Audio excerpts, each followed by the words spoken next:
Halo teman-teman, pada video pembelajaran kali ini kita akan membahas materi kuliah desain pesan pembelajaran, yaitu prinsip belajar konsep.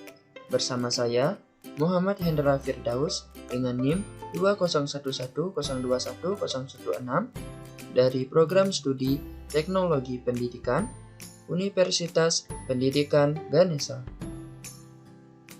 Langsung saja pada pembahasannya, yaitu prinsip belajar konsep. Apa itu prinsip belajar konsep? Konsep merupakan suatu istilah pertama yang perlu dipahami sebelum mengarah ke pembahasan prinsip-prinsip belajar konsep. Kemudian, adapun menurut Egan dan Kautsak tahun 2004 dalam Thomson tahun 2006 halaman 553, konsep dapat dianggap sebagai ide, objek atau kejadian yang membantu seseorang memahami dunia di sekitarnya.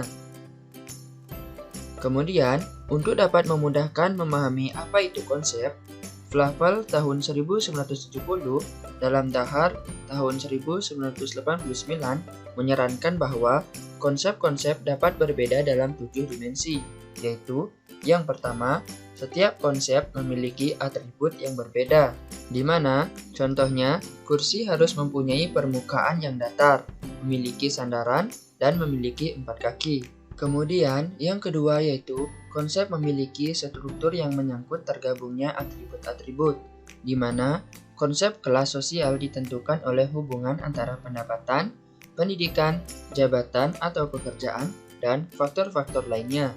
Kemudian, yang ketiga yaitu dimensi keabstrakan bahwa konsep-konsep dapat dilihat dan konkret atau konsep-konsep itu terdiri atas konsep-konsep abstrak, di mana contohnya yaitu konsep kepuasan adalah abstrak. Kemudian, yang keempat yaitu keinklusifan yang ditunjukkan kepada sejumlah contoh-contoh yang terlibat dalam konsep itu. Contohnya yaitu seorang anak kecil mengenal konsep air yang ditunjukkan dengan air. Konsep air akan menjadi lebih luas dengan contoh-contoh air lainnya. Kemudian, yang kelima yaitu generalitas atau keumuman bahwa konsep-konsep dapat berbeda dalam posisi superordinat atau subordinatnya.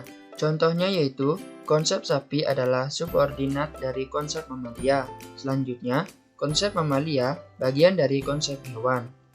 Kemudian, yang keenam yaitu ketepatan menyangkut apakah sekumpulan aturan-aturan untuk membedakan contoh-contoh dari non-contoh-contoh suatu konsep. Dan yang ketujuh yaitu kekuatan suatu konsep ditentukan oleh sejauh mana orang setuju bahwa konsep itu penting. Kemudian, pada pembahasan prinsip belajar konsep terdapat 3 pembahasan, yaitu yang pertama, jenis-jenis konsep. Yang kedua, pemilihan contoh dan non-contoh. Dan yang ketiga, prasyarat belajar konsep. Langsung saja pada pembahasan yang pertama yaitu jenis-jenis konsep. Di mana menurut Fleming dan Levy tahun 1981 membedakan jenis konsep ke dalam 4 jenis, yaitu yang pertama, konsep konjungsi atau penghubung merupakan konsep yang paling mudah dipahami, di mana konsep ini sebagian besar digunakan dalam buku pelajaran di sekolah. Misalnya, Budi dan Ani pergi ke sekolah. Konjungsi dari kalimat tersebut adalah kata dan kata ke.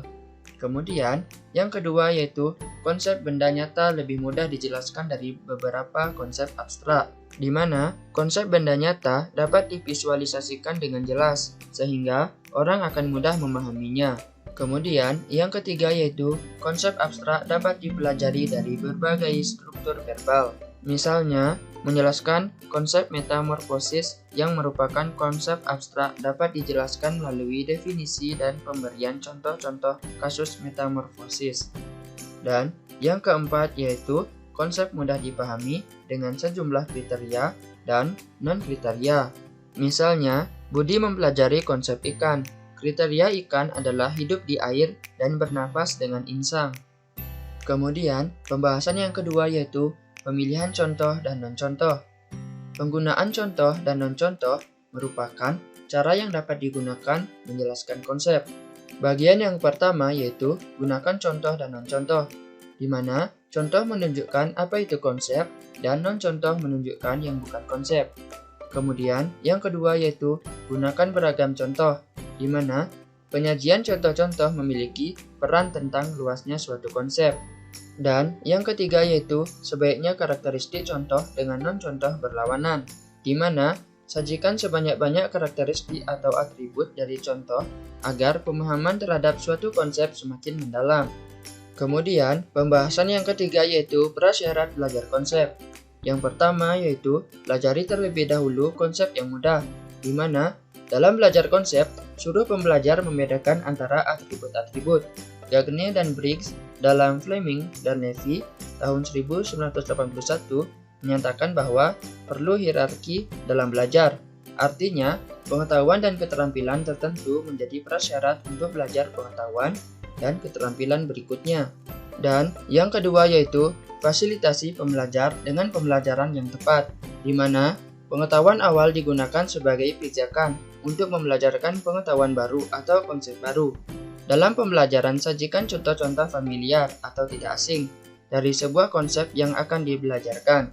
Bimbing pembelajar secara perlahan-lahan memahami konsep tersebut dengan cara mengenali karakteristik atau atribut-atribut contoh. Sekian yang dapat saya sampaikan. Apabila ada kata-kata yang salah, mohon untuk dimaafkan. Sekian dan terima kasih.